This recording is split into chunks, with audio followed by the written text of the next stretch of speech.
Hi, I'm Rob Cosman. Welcome to my shop.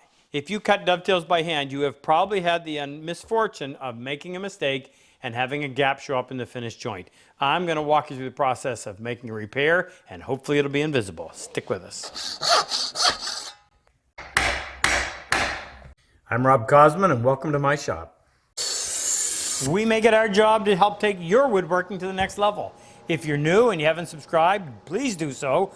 Hit the notification bell so you'll receive alerts when we release a new video. And anytime we use a special tool, we'll always leave a description down below. All right, let's get to work. I cut a lot of dovetails, and I still end up having to make a repair once in a while. In fact, a sign of a great craftsman is his ability to make a repair so nobody else knows that there was ever a mistake made. Now, if you use my new technique where we use the offsetting the tailboard from the pin board, I'll put a link below to that video. Even that can sometimes cause problems. In fact, this is the most common one. Somebody went on the wrong side. That would otherwise ruin your joint, but I'm going to show you how to fix that. It's not hard if you take your time and if you're patient, and there's a few things you can actually do before you even start the joint that can help make this process even better should something happen. And it's just a function of numbers. You cut enough dovetails, sooner or later you're going to screw up one or two.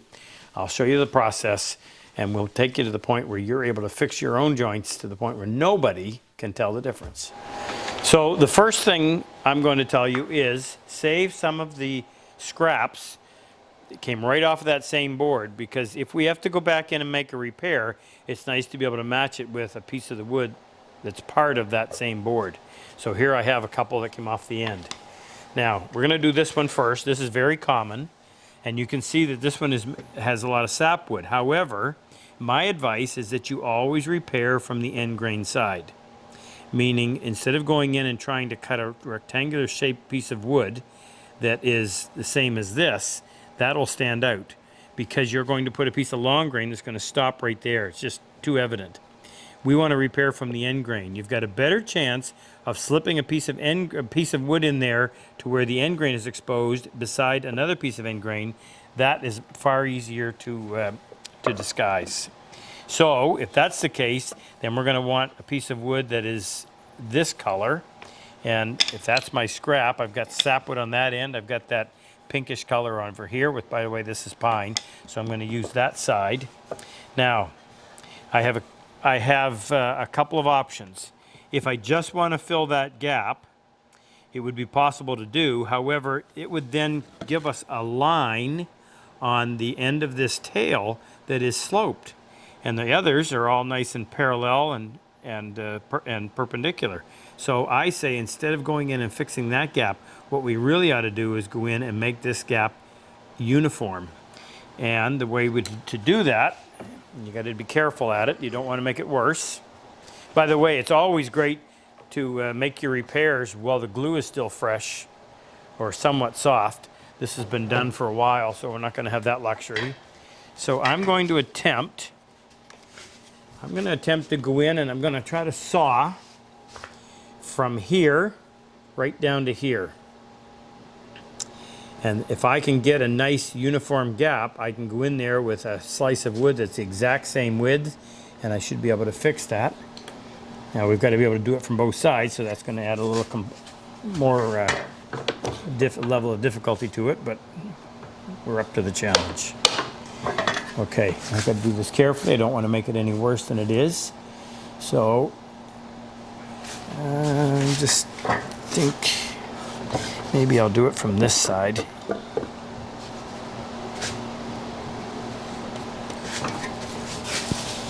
So I want to start right up here in the top. Now, I have to have my saw at that same sloped angle, and I have to go right along the end of that pin, at the end of the tail, sorry, at the same time.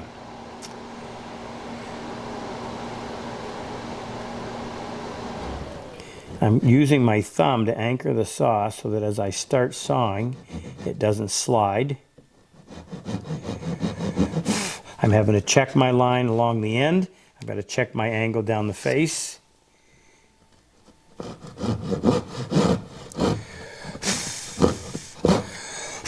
Now that gap down there, I think, is a little bit wider than the saw curve, so I may have to modify this further.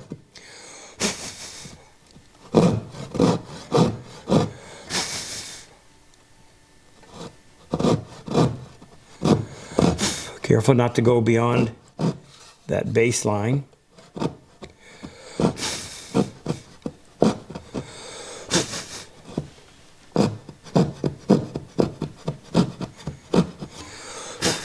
Now, you can do this with a scraper blade. I happen to have what's a tool we made called a Kerf X10.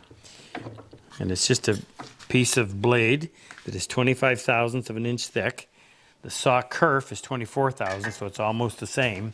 And what I'm going to do from the end grain, I'm going to go in here and I'm going to continue that cut so that I have a nice clean slot to fill. It also gets any glue out of the way that might otherwise be in there.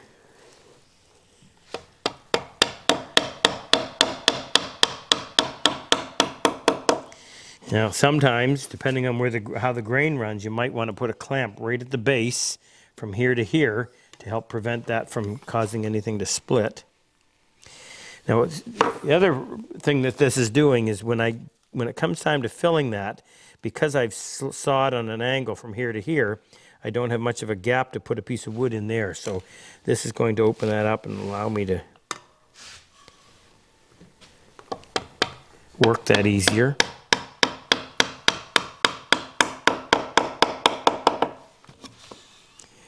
And then the final one will go right to the back.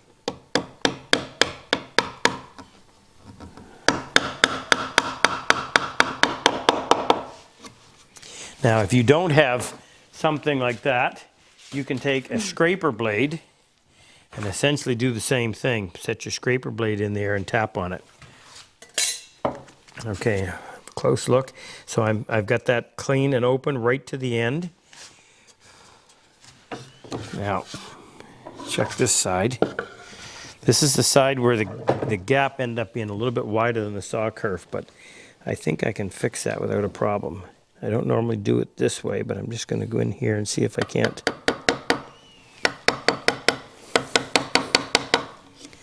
I just wanted to get that clean right there. Okay, so we're going to have to do this two ways. We're going to have to fix end grain from this side. We're going to have to fix end grain from that side. We'll do this one first. And this is where we are going to end up using a piece of this white sapwood. So I want to get that edge nice and square. I'm going to use my shooting board.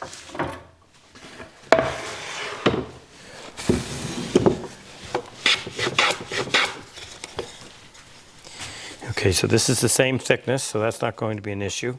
So what I need to do is cut a little slice off of that. I'm going to cut a little bit of a taper on it. If I had to come in and actually cut a piece that exact same thickness, it would be rough. So instead, I'll make the cut so that it's parallel to the end of the edge. In other words, it's going to be uniform width, but I'm going to have a little bit of a slope. That gives me a little more material to work with.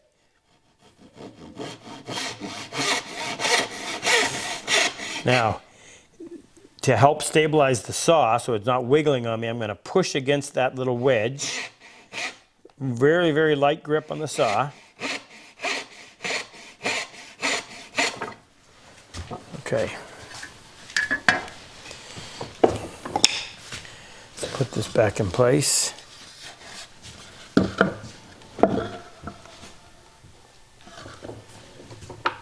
Nope, wrong way.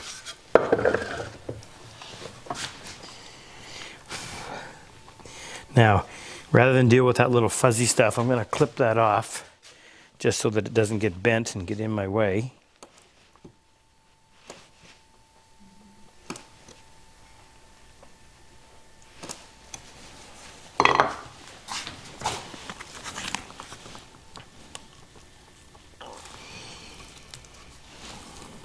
Okay, so that's going to sit down there like that.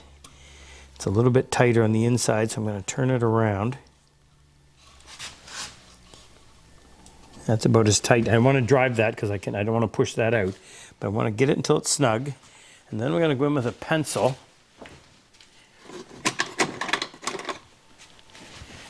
And I'm going to put a little mark right along there. Now, I can repair this side from end grain. I want to repair that side from end grain. So I've got to use another piece. But that means I've got to cut this at a 45 from this corner right here. I'll cut it more than a 45 so it's not in my way.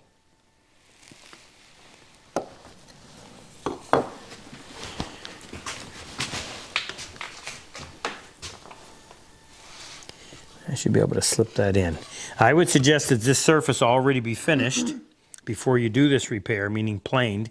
That way when you come in and put this in place, you're essentially working on a finished surface. If I put this in place and it wasn't finished, and I may end up going down, in the process of cleaning it up, going down even lower, and it may expose a bit of a gap again, because remember, this wedge has got a little bit of a taper on it. So that looks good, and it's the 45 is right there on the point. So what I'll do is just put a little bit of glue. I don't need a lot. And you got to remember, as soon as you put glue on this, that little wedge is going to start absorbing the moisture and it'll swell. So do this relatively quickly.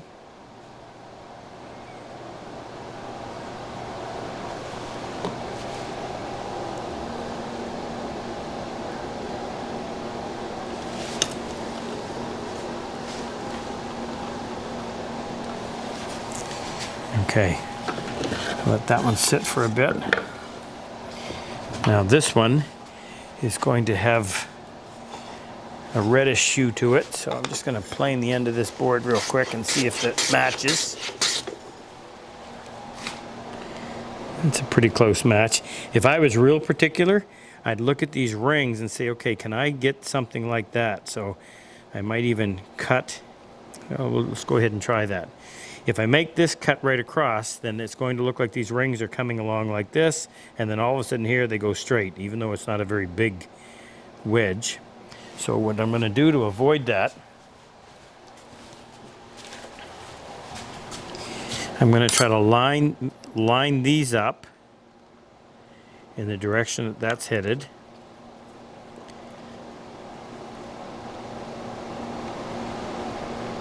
About like that.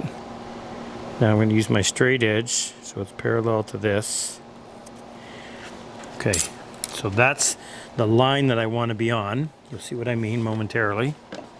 So we'll put this in the vise. My first cut is going to be right on that line.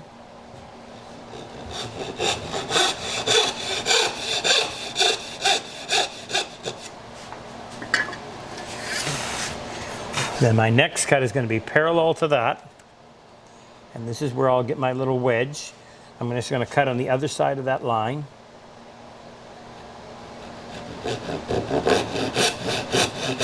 Bit of a slope.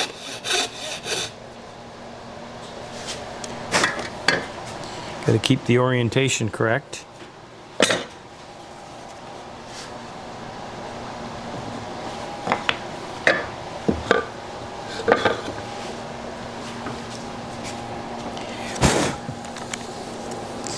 Now, because I cut that on a slope, this is probably going to be a little bit longer this way than that is.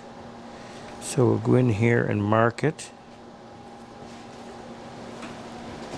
Square up to that.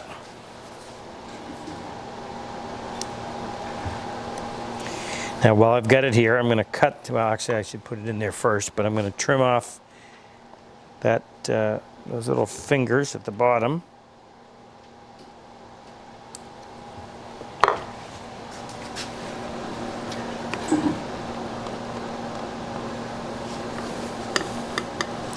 Okay, I'm going to have to cut the 45 now because I can't get that down in there to check and see how far I need to go. And I'm going to do more than 45 so that I can be sure it'll go in all the way. Oh, you know what? I didn't cut that one wide enough. That's all right. I can go again and make another one.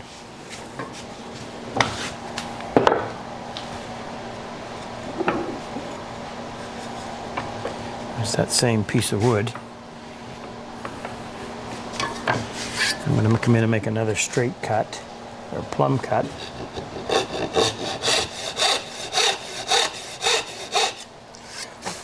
Need a little bigger wedge.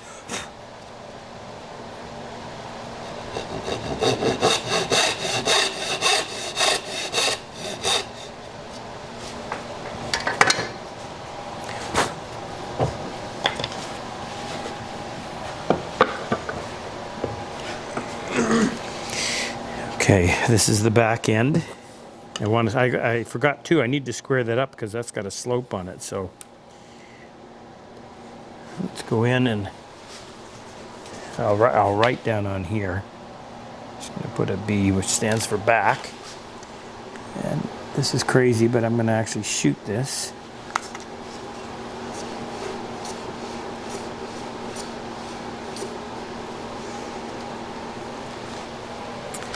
Okay, so now that backside is square. Cut the fuzz off.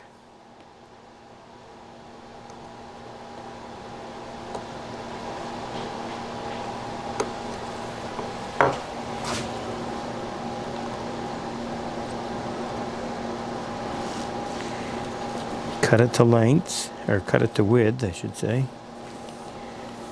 Take off about that much. I'm gonna do the same thing. I'll use a shooting board, that way I get this to have a square edge. Just needs to have a little bit taken off.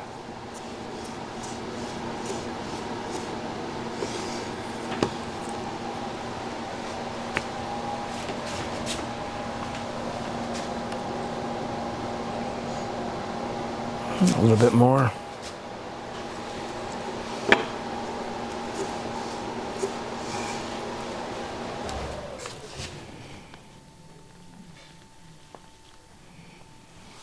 Okay, now come in here and we'll cut a little more than a 45 degree. May have to do this several times. I've got to get that to go down far enough. Now there's a little bit of a difference in the width of this gap here compared to here. So when my wedge goes in, it's going to drop down on a bit of an angle like that, which means I may have to come in here and put an even more severe angle on the front. Okay, so that's not sitting down there yet, so I got to take a little more.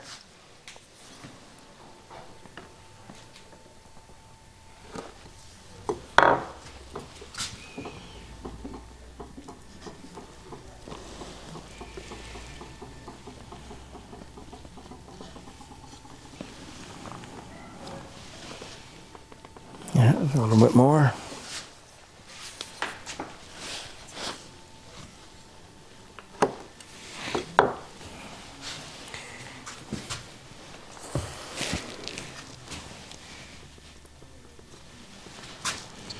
Okay, so I can feel it getting tight back here, and I can also feel it getting tight at the front, which is exactly what we want. So that, I think, is ready to put in place.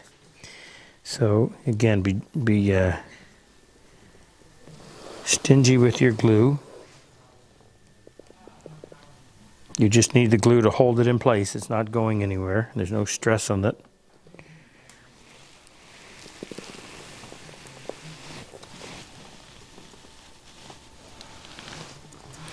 Whoops, I didn't get that all the way to the back. You're dealing with a little tiny wedge like this. You really can't move it much once you get it in there with some glue without breaking it. Okay, this one is ready. So to take that off, I'm going to use a really sharp chisel. Now, I have a couple of chisels that I keep in my tool cabinet that have a 17-degree primary bevel. And for applications like this, they're really good because they're extremely sharp, although they don't make for a very robust edge. They make slicing through things like pine effortless. I'm using the tip of the chisel. Now there's a little bit of pencil lead in there. That's why you see it a dark line. That might disappear when we run the plane over it a couple of strokes. And I'm going to gamble that this one's ready to do as well. I'm going to cut in this direction as opposed to that direction because I don't want to be pulling anything out. Just score it carefully, just using the very tip of the chisel. You just run it multiple times and you don't end up, you risk breaking a piece out and pulling it out and leaving another hole.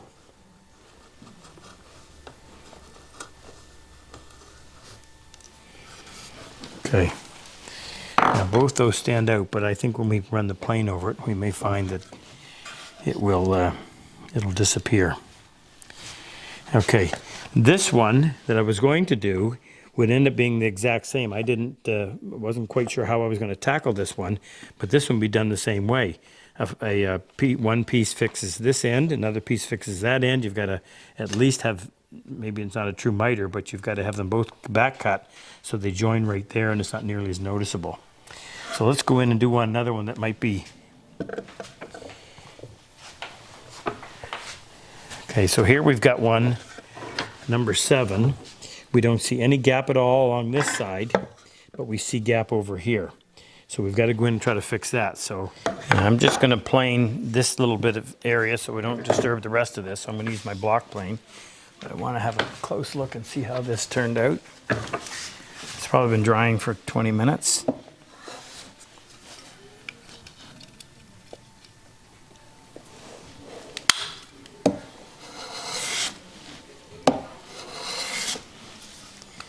A little more blade.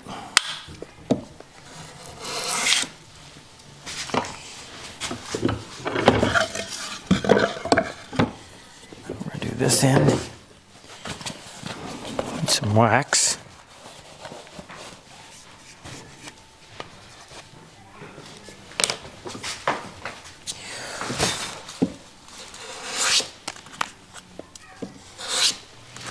Okay, so pretend you didn't know where it was, and then take a look at it.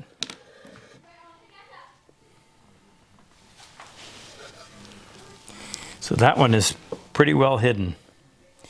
In fact, with regular glasses, I don't think I would be able to spot that. The one on this side, that's pretty well hidden too.